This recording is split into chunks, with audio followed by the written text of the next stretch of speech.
The year is 1729. A father gets home from a long day of work. He is in a rather hopeless mood since the economy is only getting worse and he's being affected heavily by it. As he locks the front door, he hears a noise from the bedroom. He slowly opens the door and sees his son, little Billy, jumping on the bed. An idea pops into his head. You see, little Billy is full of energy. He's out of energy. It just makes sense. So naturally, the parent cannibalizes and eats his child. He's too expensive anyway, and the parent finally made him useful. The man becomes drowsy and falls fast asleep. Wow, this story sounds really dark, huh? Well, this was written in a satirical essay by Jonathan Swift as criticism of the social conditions in Dublin, Ireland in 1729. Now, at this time, the population was increasing so fast that it was nearly impossible for many to financially keep up. Think about your shock to this story and imagine the response of the people of Dublin. Now, in this essay, A Modest Proposal, Swift proposed these horrific solutions, like eating or selling your child, so that people would try to come up with a real solution. Was cannibalism a valid solution?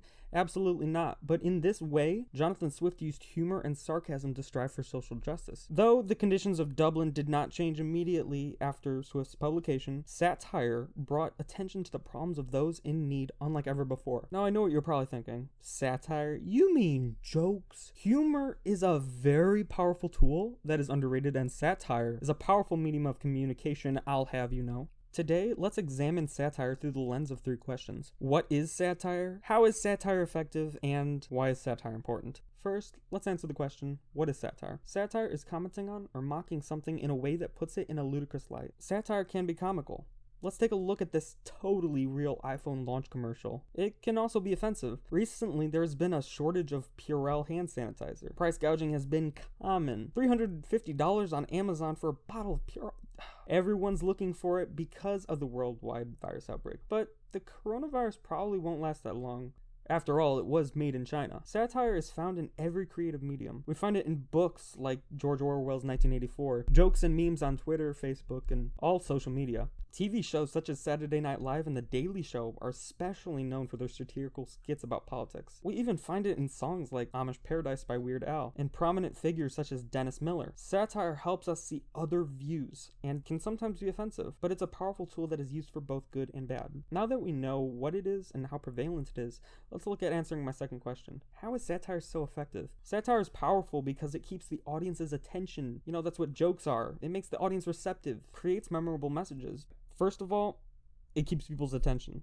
As the cop-turned-comedian Alfie Moore points out, if they are laughing, they are listening, meaning messages can spread to more people. We have all been in a meeting or a church service or on the page of a boring YouTube video like this one. After all you've heard so far, it's hard to pay attention at a certain point. Because I have ADHD, I hate messages if they aren't at least mildly amusing. I might fall asleep, ponder about how the Demogorgon is not only an anomaly, but biologically impossible, or think up the solution to homelessness in the Philippines. And once you know it, it's over. The church service is over. The YouTube video is over. Not yet. Okay. And I have no idea what you just said. Now, while you might not have ADHD, you can probably identify with my dilemma. It's probably why I'm so passionate about satire, because jokes and humor are really important for keeping someone's attention. Don't just take my word for it. According to Sylvia Knobloch, a professor at Ohio State University, quote, satirical news programs, often dismissed as mere entertainment, have real political effects on the people who watch them, new research suggests. The study concludes that satirical news reinforces people's political beliefs just as much as serious news. And more importantly, it tells us that those who aren't even that interested in politics are far more probable to choose to watch satirical news over serious news and to be affected by it. Simply put, it catches our attention. And as she further states, satirical news matters. It's not just entertaining. It has a real life impact on viewers. Now moving on to my next point. Why is it important to be able to keep an audience's attention? You're able to tell something with ease and have an eager audience that is listening, and they might remember what you're saying, and that's kind of important if you care about what you're saying.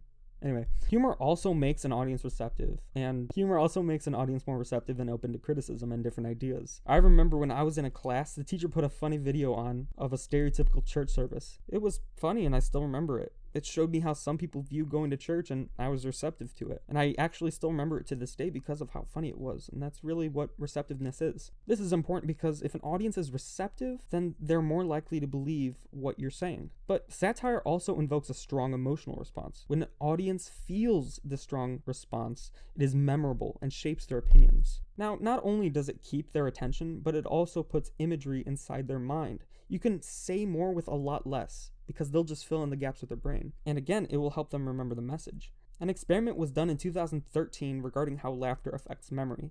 The data indicated that the subjects found it easier to remember funnier things. A number of studies provide support for the phenomenon known as the humor effect. In other words, that humorous material is recalled better than non-humorous material. Now, I personally call bullshit on this because since when do people remember stuff when they're high? Take, for example, this 2000 Saturday Night Live satirical skit. Now, the phrase "need more cowbell" has become a popular phrase with boomers on Facebook who like minion memes that can refer to anything a person feels is lacking. You remember it because it is funny, or because you're a boomer who likes minion memes. Either way, we accept you. But this is the humor effect. This aspect is important, obviously, because everyone wants an audience to remember their message. Now that we've seen how satire is effective, let's examine something a little more serious as we answer the question, why is satire important? Satire is an artistic expression and free speech, and it is important to be aware of its ability to provoke emotions and how it can influence people. It creates conflict. It exposes different views. Satire changes a society. Sometimes it can be offensive and mean, but it is widely used, just like crack cocaine.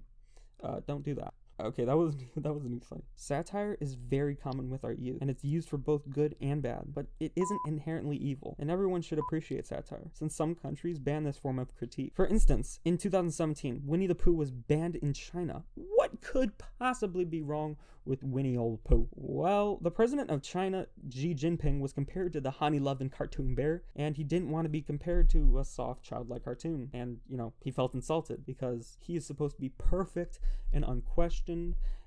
But China is not the only country that has banned satire. Brazil and Saudi Arabia have also banned some forms of satire, in fact, threatening jail time for satire. But on a more somber note, in Paris in 2015, the lives of several satirical cartoonists were lost because of the cartoons they published. Satire is powerful. It can lead to tragic reactions, but it also allows people to peacefully discuss different ideas, which leads to a free culture. It creates conflict. It exposes different views, and ultimately, it changes a society. As Sophia McClenn, professor of international affairs and comparative literature and director of Penn State Center for Global Studies, stated, robust satire is often a sign of crisis, and the ability to share and consume it is a sign of a free society. I don't know about you guys, but I totally agree with this. And this is why satire is important. This is what you need to remember.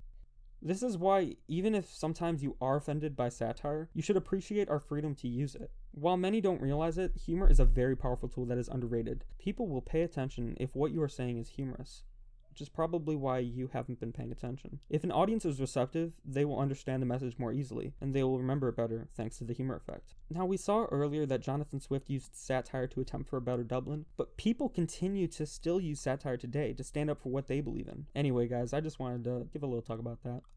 Bye.